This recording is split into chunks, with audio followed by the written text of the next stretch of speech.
திருச்சிற்றம்பலம். திருவாசகத்தின் போற்றித் திரு அகவல் எனும் தலைப்பில் தோன்றும் பாடல் வரிகளின் பொருளை அறிந்து கொண்டிருக்கிறோம். இன்று 60ஆம் வரி முதல் கொண்டு 70ஆம் வரி வரையிலான பொருள் விளக்கத்தை அறிவோமா?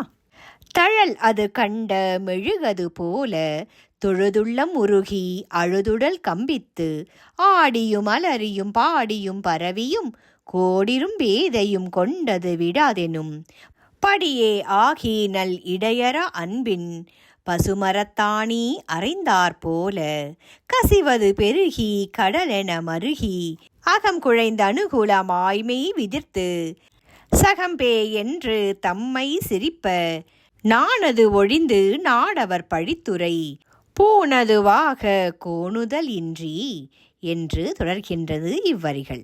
இதன் பொருள்: தீயில் பட்ட மெழுகு போல வணங்கி உளம் உருகி மனம் அழுது உடல் நடுங்கி ஆடியும் பாடியும் அலறித் துடித்து வணங்கியும் குரடும் முரடும் கொண்டது விடாது எனும் பழமொழி போல இடைவிடாத அன்பால் பச்சை மரத்தில் ஆணி அடித்தாற் போல, அதாவது வேகமாக இலகுவாக இறங்குவது போல உள்ளம் கசிந்துருகி கண்ணீர் கடலென பெருகி மனம் கனிந்து உடல் மகிழ்ச்சி பெருக்கால் நடுங்க உலகத்தவர் பார்த்து பேயெனும் பித்தன் எனும் பரிகசிக்க இவ்வுலகோர் பழித்தல் எனும் வெட்கத்தை விடுத்து மனம் கோணாது வருத்தமின்றி அதையே ஓர் அணியாக ஏற்றுக்கொண்டு என்று தொடர்கின்றன இவ்வரிகள். இதன் தொடர்ச்சியை அடுத்த பகுதியில் காண்போமா? நன்றி, வணக்கம்.